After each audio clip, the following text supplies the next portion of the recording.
GitOps POC Yep. documentation. Yeah. So what I'm going to do is I'm going to go through my vision of the GitOps around Captain, Argo, and Ortelius. Can I give you some feedback just quickly now, just to see if I'm on the right track with you? Like basically your source of truth being your repo. Yep. Is that right? So you've got a code base and a Helm chart. Yep. Right.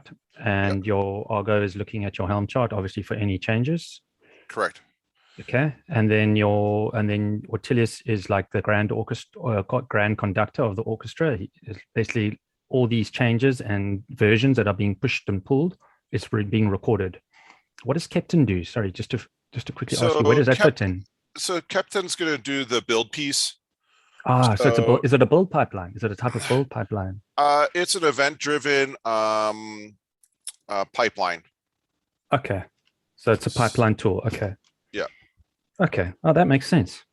So I'm going to... Is it just those three pieces? Is it just those three pieces, really? Well, 4 counting Git. Okay, yeah, Git. Okay. Including all the right, repo. let me see if you can see this, if you can read it. Yeah, perfect. All right.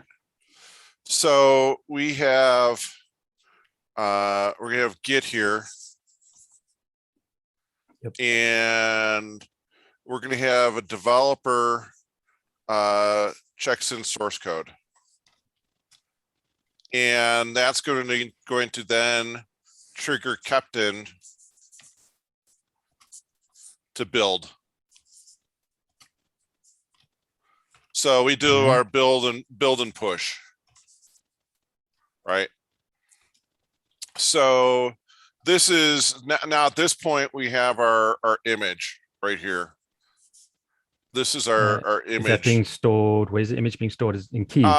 It'll push off to let's say Quay. Captain builds the image and then pushes it off to key. Okay, that makes sense. So we have it pushed off to Quay. That makes sense. And what ends up happening is Captain will then tell Ortelius, it'll send a message over to Ortelius, push has been done. And that's going to go over to Ortelius. And Ortelius is going to then, it's going to register a component update. So we get a new component version. Yeah, that makes sense. Registers the component update. So you get a new version. And then you get a new application version, which is going to consume the component version. So because we have this, and on the push, some of the information coming across is going to be the image tag and SHA and the digest. Image tag, SHA, digest. Stored in Ortelius. Yep. So Ortelius knows all about that. Cool. Now, like you said, Argo is looking at Git. So when we did this source commit into the Git repo, now let's say now in the microservice world, we could have 100 of these Git repos. Yeah, it doesn't matter. You can have 1,000 if you wanted. But it's the same process, and Ortelius is doing the same thing of recording. Yeah. And Argo is doing the same thing of looking for any parameter changes. Yep. Now, the one thing on the Argo side is Argo, we have one more repo, which is the application set repo. Is Argo looking at that application set repo? Yeah. That's what Argo is going to look at. And it's also going to look at Helm. That's obviously a Helm chart, right? The application set is a CRD that's specific to Argo. That's new for me. Cool. And so that application set repo basically has in it which other repos to monitor. So it's kind of like the how to go find something So this how to this monitor configures changes. it configures Argo, tells Argo what to look for or how Exactly. to what. Okay. And one of the things that I could look for is you could do like look for a tag. You could look for a directory that has like charts. You can look for certain Any bill of repos. materials, any bill of materials related to Yeah, microservices. you could basically, it allows you to, this application set thing allows you to kind of query the Git repos for any information that you want to use as your trigger. So whether it's going to be a branch, it's going to be a commit, a PR, if it's going to be a certain directory that gets updated, it will monitor that. So that's on the Argo side. So that's Argo. Basically a fancy sync tool. Exactly. That's what it is. So Argo is going to be monitoring that. And one of the things when we come in with this source code change is because it's just a source code change and it's not a change for the image tag in the SHA, it was going to, Argo is actually going to ignore that first commit from the developer side. So the first commit is going to be ignored. Yeah, because it's a source code change. Because it's just the initial commit, right? Yeah, exactly. Like he's pushing that developer, or he or she is pushing that the first bit of code to start the startup of the project. Exactly. But Captain's interested in that. Yeah, so that's where Captain's going to. So Captain's going to catch that one. Argo is going to ignore that one, and we care on the Ortelius side is when Captain's done it, the build and the push. We get into the recording all that. Now, after Captain does, yeah, go ahead. Steve, the initial commit is ignored by Argo. Yeah. And but not Ortelius and not Captain. Is Correct. Right? Correct. Okay. So okay, sorry. Yep. So this is so from there, what will happen is after the build and push, Captain's going to want to do a deployment.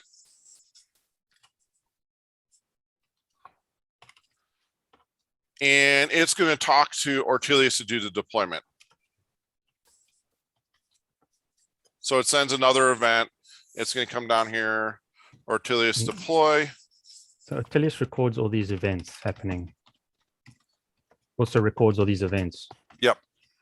Well, it's not really recording the events. It's going to record when we get new artifacts, which is the new Docker image. So we're going to come across and Captain's going to say, okay, now I'll go ahead and deploy. Because Ortelius at the application version here is looking over the 101 repos. I know it's gonna be small on your side to see. No, I know exactly what you're saying. So Ortelius is basically knows about these repos because it's got all the info about them. Exactly. So what ends up happening is Captain says deploy. We'll deploy the application version I just built, and we'll say deploy it to the CI environment. So when we deploy this application version to the CI environment, what Ortelius does is it knows which component versions have changed since the last deployment to the CI environment. So it does a delta on the components. Okay. So it knows the delta for the component versions. And because it knows the component versions, it knows the image and SHA for each component version. Very smart. Now, what that means is when you talk about your Helm, we're going to then apply to the Helm chart.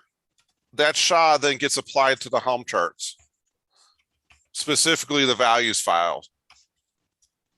So the SHA gets applied to the Helm values.yaml. Yep, in each repo that's changed.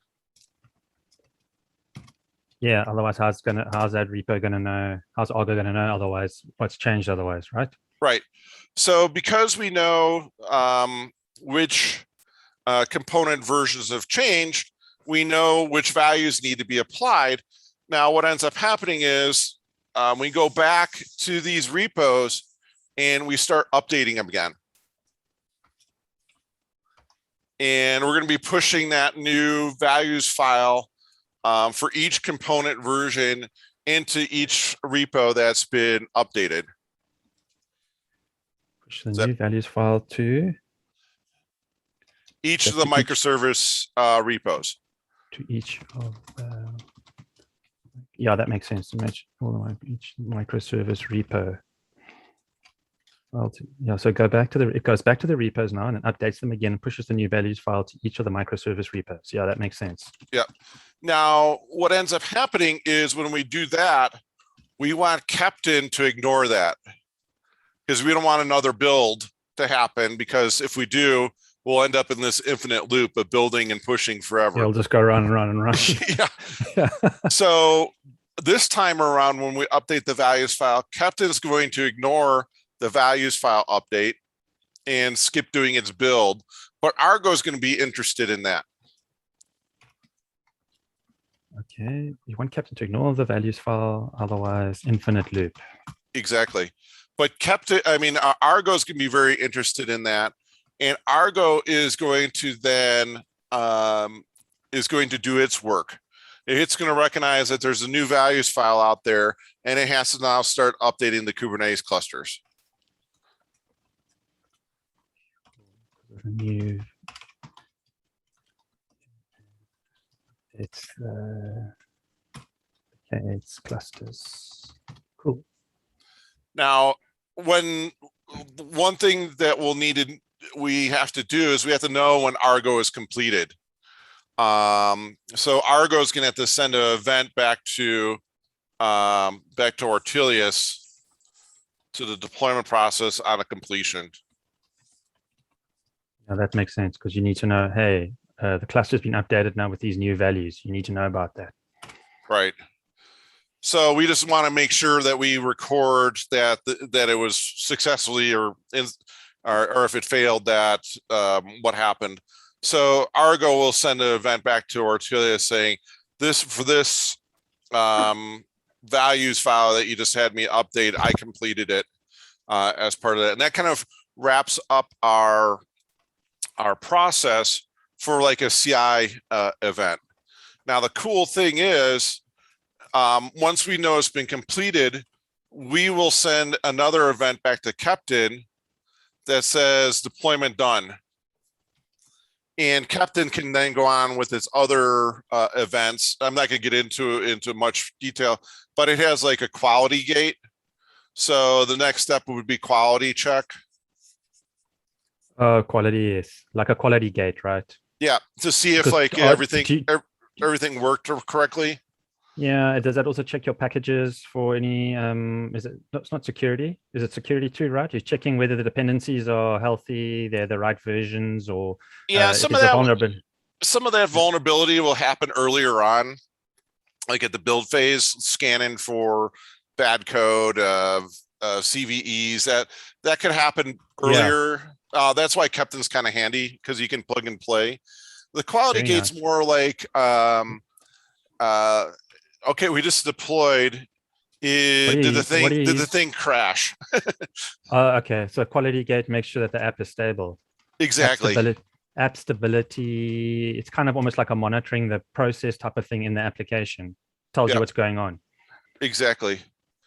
Now, what that allows us to do is if the quality gate fails, Captain can tell Ortelius roll back that deployment and just deploy the -1 application version.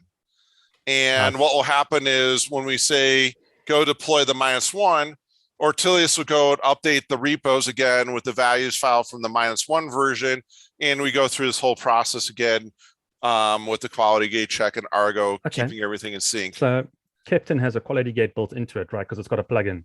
Mm-hmm. Oh, that's very smart. So then Captain can say, okay, so if this deployment is bad, it'll just roll it back by informing Ortelius, right? Exactly. Okay, I just want to put that down. Roll back the deployment in event of a bad deploy, and goes with the point of event of a bad deployment, and it notifies Ortelius, which then begins the rollback process. Exactly. Yeah. Now, let's say it's Very clever. So let's say it's successful. Now, this is where if it's successful, we're just talking like the first CI kind of environment. Now, Yeah. Supposedly that could be when you push this source into Git, that could be on a PR branch or something like that. I've seen people do that. Basically, what we need to do now is, now that the source code is passing the CI level, we probably want to go ahead and do our final build to push it down, do our merge into main, and then do our final build. So that's where you get into the whole Git flow, like you were talking about, of how you tag things and move things along. But basically, we've done our CI level. We're happy with all that. Now we need to go to the next stage of the pipeline, which would be, let's say, integration testing. And integration testing, what we'll end up doing is Ortelius, Captain would go on to the next stage of the pipeline, and we want to go ahead and merge the PR onto main, or onto like the system integration branch, however your Git flow is set up. I see what you're saying now. So a developer puts the code in, it goes into this whole process, it gets to it gets quality gated first. Yeah, so once we quality gate CI, and we're happy with that, CI is the CI environment is all good in CI or dev, whatever you want to call it. Once we're happy with that environment, we need to do our final build, because most of the time, all these PRs that are happening all day long, you don't want to have those. You have to do your merge into a branch to get your code that's on your PR code merged with the main. So you're doing your integration, you're figuring out your merge conflicts, because at this point we could still have merge conflicts. So if you change something, I change the same code, we could have a merge conflict, and we need to resolve that as part of our Git flow. So once we go through and merge our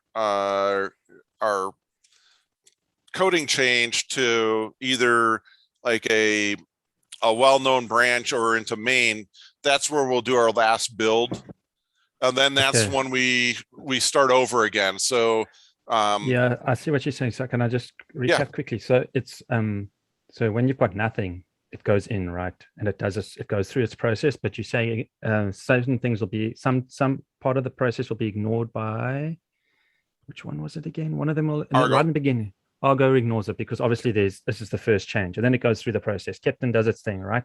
Yep. Cool. You get your first image or whatever built, done. It's gone through the quality gate. Is that right? Will that image go through the quality gate? You tell Ortelius to catalog and deploy. Yes. And Ortelius then it gets its first bit of information. Ortelius now gets the first information, right? Yeah. And then it goes to, does it go to? Then we go back, once we go back to Captain, Captain says, okay, deploy it. And Captain talks to Ortelius. Ortelius deploys it. Yes. Ortelius at that point is now updating the values file in all the Git repos that have changed. Cool. Now the developers start working. So they create their branch, like you just said now, right? And then they create their PR. Well, they already have their PR on the incoming. Okay. This would probably be a PR branch. Oh, did they start off on a PR branch already? Probably. Yeah, they probably would. Okay, I see. So this is probably going to be This will probably be the PR branch. Yeah, so there'll be a master branch, and then they'll start off on a PR branch like develop or something. Yeah. For example. And then and then obviously developers start getting branches like I don't know, features, hot fixes, whatever. Yep. Okay. So that's the first time through. And we go through, do our deployment. We tell Captain that the deployment's done. Captain runs his quality check. Everything's good. Now, Captain, because it has a pipeline, will go on to its next step in the pipeline, which will be like system integration or QA or whatever you want to call it. Doesn't really matter. But that's where this PR branch is going to get merged to main. So Captain is like really the source of all the quality gates and QA. Yeah, it's gonna be. You can think of it like the Jenkins orchestration piece. It's the orchestrator of the pipeline. Pushing to the registries. It's doing the tests. It's doing the all that kind of code. Yeah, okay. And then that gets a report generated from all of that. And where does it push that to? Yeah. So once we go through the first loop for CI, the quality gate is good. Now we have to, we could either stop there or we can automatically merge that PR onto main, for example, or onto whatever branch you want to call it. Doesn't really matter. Whatever your Git flow process is. Success. Basically, PR gets merged onto main. Yeah, we'll just say main for simplicity. Or whatever your Git process is, your right, flows. Exactly. Cool. Now that makes sense to me. Now, because we did a merge onto main, Captain's going to wake up again, right? Because there's a change in the Git commit of going from the branch into main. Captain's, that's going to be a new commit, and we start this process a second time. Now we do our build again off of main. We push to main. We tell Ortelius that here's the new version coming from main. And we go ahead and deploy into, let's say, QA. We come back and tell Captain that the deployment into QA is complete. Go check your quality gate. And it says, oh, everything's good on the quality gate for QA. Do we want to now go ahead and follow our Git flow and move it to the next stage? And that could be like tagging. You can add another tag or do another merge from QA into prod, for example, on the branch level, or however you want to do your Git process. It doesn't really matter. But what ends up happening is when Ortelius goes and updates the Helm values, there is a different Helm value file for every environment that you want to deploy to. So there's going to be a CI one, there's going to be a QA one, there's going to be a prod one, and that allows the Git repo to have the representation of that cluster for that stage of the life cycle. Yes. Is that being stored in the CI file or in your Helm charts? That's going to be in the Helm values file, which is in the Git repo for each microservice. And then you have different stages, right? You have your different stages and environments in your values.yaml. Yep. Yeah, I'm very familiar with that. Okay, that makes complete sense. Yeah, and the nice thing with the Argo application sets is you could do like prod-values.yaml, and it will recognize that that's the production one, or you could do QA-values.yaml or CI, and that's some of its filtering capabilities that allow us to have multiple values files in the same Git repo. Yeah, it makes complete sense. I can show you exactly. I think I totally understand what you mean. I think you mean something like this. Just going to post in the chat quickly. Yeah.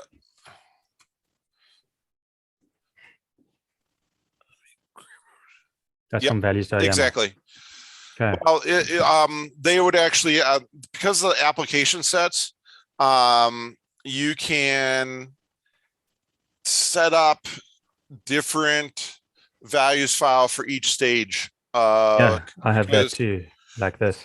So it would be separate files. And the reason why I want separate files is it will then trigger the right things for that.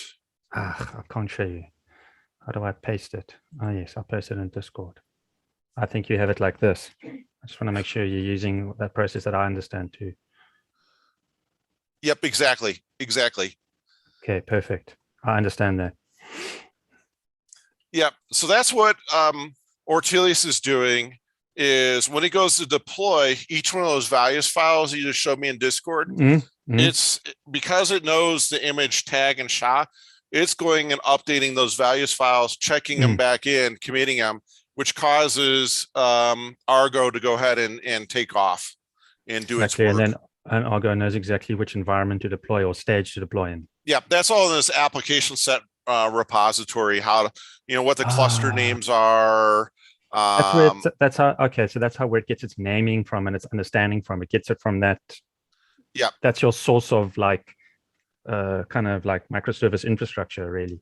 Yeah. In a sense. I don't know if I'm using the right word, but I get it. Yeah, I think that's a good way to describe it. It basically is for this microservice, this is where which cluster I want you to send it to for CI or namespace, that type of thing is kept in the application set. That's kind of like the you can think of it as like the deployment configuration file is the application set.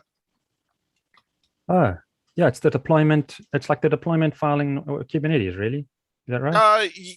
It is. It sits Not above really. that. It sits above that, yeah.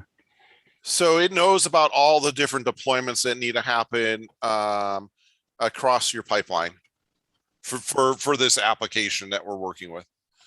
So if you have like 5 clusters, it'll know how to what the cluster names are, those type of things for the different stages of your pipeline. Would it be like also your service accounts for your cloud environments? Yep. All that kind of thing, like your AWS or your GCP, whatever, it'll all be stored in there, okay. Yep. Now, that makes complete sense. I'm pretty sure that's all in the application set. So it knows how to go talk to those different things. So that's kind of the process. If you step back and look at it, you have your change that's happening to get Captain's picking that up, telling Ortelius about it. Ortelius does the deployment. It just comes back and tells Captain that it's done. And then from there, it says, okay, we're good to go. We'll go on to the next stage of your Git process. So like your Git flow, how you're going to get from, if you're going to do branches with certain names, or if you're going to do certain labels or whatever, it doesn't really matter to us. Whatever your Git process is, that just doesn't change. All we're doing is adding in the ability to track what's happening in that process. Yeah, Ortelius doesn't care. You can put whatever you want in your branches or your tags or whatever. Ortelius will just record everything. Yeah. And the nice thing is, because Ortelius is going to be sitting up above all the microservice repos, you can have developers be totally oblivious to the whole deployment process, and they just go in and change their one microservice, and this will automatically happen for them. You'll get a whole new application version move through the pipeline. So it'll keep everything coordinated and tracked. So normally what you'd have to do is, after the build's done and you do your push, you have to go take that image SHA and then go back and update your values file manually with a new version, and then check that in and have it go. But then you don't have that concept of an application version, and Argo doesn't really have a concept of an application either. And that's one of the things that Ortelius is bringing to the picture. You are using a SHA as an image version, is that right? You can either use a tag or a SHA. It doesn't really matter. SHA, the digest SHA is immutable. Yeah. The image tags, you can go monkey around with them and change them to point to, just like latest. you know how you can always move latest. Mm. That's immutable. Tags are mutable, where the digests are immutable. So if you ever want to make sure that you have the exact version of the container, you should be using the digest instead of a tag in your values file. Yeah. Okay. So my thinking is to draw this first as a diagram. Yeah. Because it makes it easier to explain, right? And to weed out all the things that are wrong, right? Yeah. That I got wrong. Yeah. So And one of the things I would do is, lay out the first go. Yeah. And then after the first go is repeat the whole image for the second part. Okay. I'll make 2 images. Yeah. Yeah. One is like the initial commit. Yeah. Yeah. And then after the initial commit, you're going to have the workflow. Like now we're starting to work on the application, the building of the application. Yeah. Yeah. The final build will be the next part. Yeah. So just focus on the first commit, get that laid out, and then we'll go and take it to the next level, because that's where the whole Git process, like I said, it will be slightly different, but from the Ortelius side and the Captain side, it doesn't really matter. It all happens the same from there on out. Because one of the things is, once we do our merge into main, for example, that's going to be our last build, and we'll take that image that's built off of that, and that'll go from QA into staging into production, whatever. We're going to take that same image. We're not going to rebuild at every stage of the pipeline, because everything's already on main. Exactly. Okay, that makes sense to me. A really awesome process. Wow. Like I said, I got a meeting with Utkarsh tomorrow morning at 8 my time, so just to get some Captain feedback from him. But yeah, I can go build this along. And it's cloud agnostic, right? This is totally cloud agnostic. You don't need to worry about it. You can be anywhere. Exactly. And that's the beauty of it, because Argo's going to handle all that heavy lifting for us. Exactly.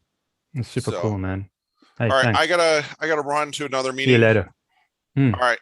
Ping me if you anything, if we get confused on anything. I'll do version 1, and we can just have another chat and just reiterate the whole time. Cool. Perfect. Thanks, Steve. Yeah, but I'll send you the link once this gets produced. Cool, man. Okay. Right, later. Cheers. Bye. Cheers.